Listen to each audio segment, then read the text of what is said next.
Since he first strode onto the screen as Khal Drogo in Game of Thrones, Jason Momoa has become one of the world's biggest actors. Still, there are some things that most people don't know about him, so we are taking a deep dive into the life of the Aquaman star. During his pre-acting days as a model, Jason Momoa says that he was often referred to as pretty. However, starting with his role in Conan the Barbarian, he's seen much more as a ruggedly handsome, rough around the edges type of actor. So, what changed? Part of it might be a scary event in 2008 that gave Momoa the prominent scar on his eyebrow. He told Access Hollywood that he was at a bar and a man approached him. Suddenly, Momoa was smashed in the face with a pint glass. He had to get over 140 stitches and have multiple surgeries to repair the damage. He believes it was some sort of gang initiation as the attack occurred with no provocation. Talking about the jagged line running across his eyebrow, Momoa further explained to Access Hollywood that it might have helped his career. He said, "It helped me get those mean roles." Momoa has mentioned plenty of times that it was love at first sight for him when he laid eyes on his wife. In an interview on The Late Late Show with James Corden, he explained that he first saw Lisa Bonet on The Cosby Show when he was a kid. He was smitten with her immediately, even though it would be almost 2 decades until the two actually met in person. I've always wanted to meet her, and she was a queen, always. The way Momoa tells it, a mutual friend introduced the two at a jazz club in 2005 and they hit it off almost instantly. They've basically been a couple ever since and had their first child together in 2007 and a second just a few years later. The couple got married in 2017, finally making it official. Since Momoa and Bonet are married, that also officially makes Zoe Kravitz his stepdaughter. Zoe is Bonet's daughter with her previous husband, musician and actor Lenny Kravitz.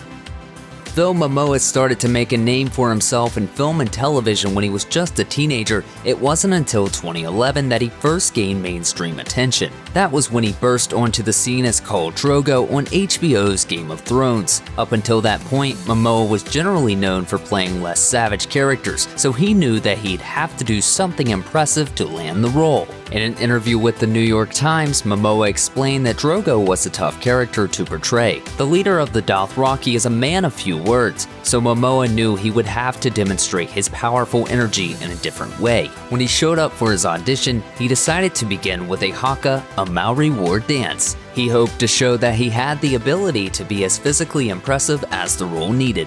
His heart was beating so fast afterward that the rest of the audition was difficult, but he apparently made enough of an impression to land the role that changed his life. While Momoa broke into the mainstream as Khal Drogo, his biggest role to date is probably in the DC Cinematic Universe, where he plays Aquaman. The DC films generally aren't met with quite the universal praise that the Marvel Cinematic Universe is, but the film featuring Momoa's turn as the ruler of the seas is regarded as one of the best films the DC has put out. But before he became Aquaman, also known as Arthur Curry, Momoa actually had several other roles where he spent a lot of time in the surf. He grew up in Hawaii and had a successful career as a model before auditioning for Baywatch, where he played a young lifeguard named Jason until the series went off the air. He even returned for the TV movie Baywatch Hawaiian Wedding. Momoa also had a lead role on North Shore, a series about an exclusive resort hotel which was also set in Hawaii. Aquaman wasn't even the first time Momoa had been to Atlantis. He played Ronan Dex on Stargate Atlantis for several seasons, which is probably the job that started garnering him more attention before he landed high-profile roles in Conan the Barbarian and Game of Thrones. We tend to imagine that once someone becomes a household name, they're financially set for the rest of their lives. Unfortunately, that's oftentimes not the case. For proof, look no further than Jason Momoa.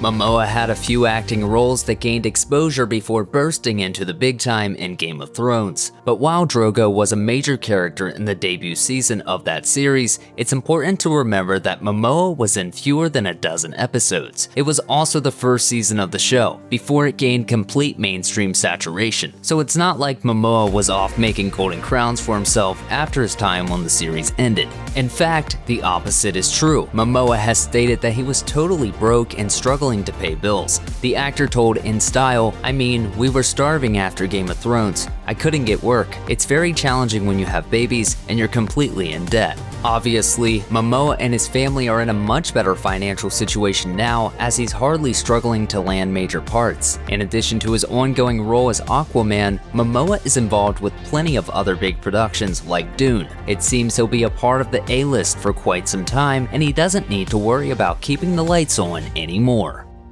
Momoa often has his shirt off for his roles, and that's not a fact that many people are going to complain about. However, that can make it tough to tell how many of his tattoos are real and how many are added to give his characters a bit more personality. Well, if you're wondering, some, but not all, of the tattoos you see on Momoa's characters are very real. The most obviously real one is often visible in his public appearances. Momoa has a tribal pattern on his left forearm. It's a tribute to his Hawaiian roots, and it's designed to resemble sharks' teeth. On the inside of his other arm, Momoa has the phrase "Pride of Gypsies" inscribed. He also has a French phrase on that same arm which translates to "always be drunk." Momoa also has a few hand tattoos, including a skull near his thumb and the word Diablo on his finger. Finally, he has the signatures of his 2 children on his chest. And just in case anyone is wondering, Momoa's young kids have yet to follow in their father's footsteps. You haven't actually tattooed your children. They look quite tattooed. Graham, I haven't tattooed my children. That's all right. Not only does Momoa spend plenty of time in the surf as Aquaman, but he also has a real-world interest in marine biology. After moving to Iowa, Momoa was actually studying to become a marine biologist. He later transferred to Colorado State and focused on wildlife biology. However, Momoa didn't wind up finishing his degree. He returned to Hawaii, where he was cast in Baywatch. From here, his acting career took off. Still, it's a fascinating turn of events that the man who ended up as Aquaman at one point studied marine life. It seems likely that his knowledge of sea life influenced his performance, as he might have a better understanding of what life in the ocean is like more than the average actor. Momoa is known to be a bit of a party animal who enjoys a drink or two in his downtime. And if you take a quick look at his Instagram page, it's pretty obvious that his beverage of choice is Guinness. That love of the Irish stout apparently runs both ways, as Guinness decided to create a beer specifically for him. It's called Mono Brew, and it's the company's first sour beer. The label is adorned with a few touches that surely made the big man proud. Hawaiian flowers and a leaping shark decorate the label, along with a motif that's reminiscent of Momoa's forearm tattoo. In addition, the actor's signature is prominent across the label. Entertainment Weekly writes that he shared pints of the Irish brew with Game of Thrones showrunners D.B. Weiss and David Benioff while they were on set in Northern Ireland. It doesn't appear that Mono Brew is publicly available at this point, but that didn't stop Momoa from sharing some with the cast of Aquaman when they paid a visit to Conan O'Brien. In fact, Conan seemed a little in awe of Momoa's Guinness connection. How does that work? How does one go to a bar and say, "I'll have a Guinness," and when they start to pour it, go, "No, the Momoa Guinness"? How does that happen?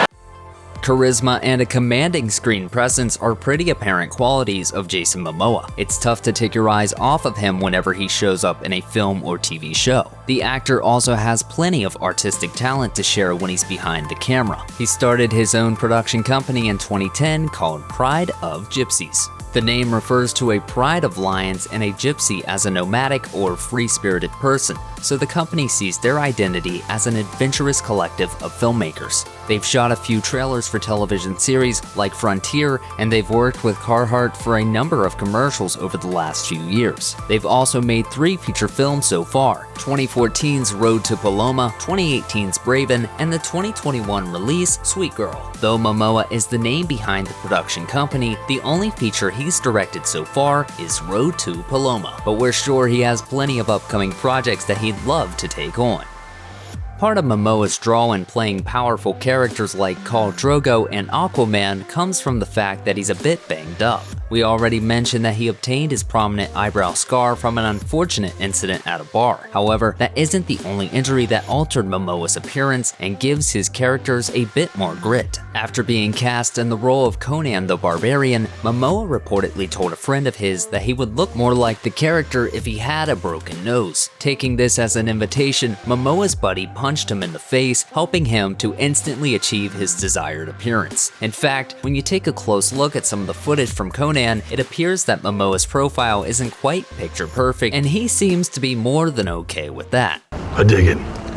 Momoa plays a lot of tough guys, and he certainly looks the part. He's naturally a really big guy, standing at 6'4", and boasting a physique that makes it seem realistic that he can take on an army of enemies. That said, Momoa isn't much of a gym rat. He tends to prefer more practical workouts to lifting weights. In fact, the star reportedly hates the gym. Momoa's workout of choice is climbing. It's something he enjoys doing, and it helps him get the physique he needs for his physically demanding roles. Speaking with Men's Health, Momoa explained that he has, quote, a really hard time training for vanity. Still, looking like a superhero is part of his job. For the Aquaman shoot, the studio had a rock climbing gym built for the actor to train on, and he says it kept him, quote, in a beautiful place. Momoa also talked to Men's Health about staying motivated. If you're passionate about something, you don't need pushing. You can push yourself. It isn't terribly hard to picture Jason Momoa as a metalhead. With his long, flowing hair and imposing stature, he looks like he'd be right at home in the center of a mosh pit. So it should come as no surprise that Momoa has regularly rocked out to metal bands such as Pantera and Slayer. He even claimed in an Instagram post that Khal Drogo wouldn't exist if it weren't for the inspiration of bands like Pantera. That post included photos from outside a Slayer show, which Momoa and his 2 children attended. They weren't content to just stay in the crowd, however. Momoa actually got on stage and rocked out with the band. He later went into the studio with Pantera frontman Phil Anselmo to add vocals to his current band, Scour. Momoa's not just gifted with heavy metal roars either. The man is also a guitar player, and there are plenty of photos of him showing off his latest instruments or enjoying downtime on set with some heavy riffs. Check out one of our newest videos right here. Plus, even more Looper videos about your favorite actors are coming soon. Subscribe to our YouTube channel and hit the bell so you don't miss a single one.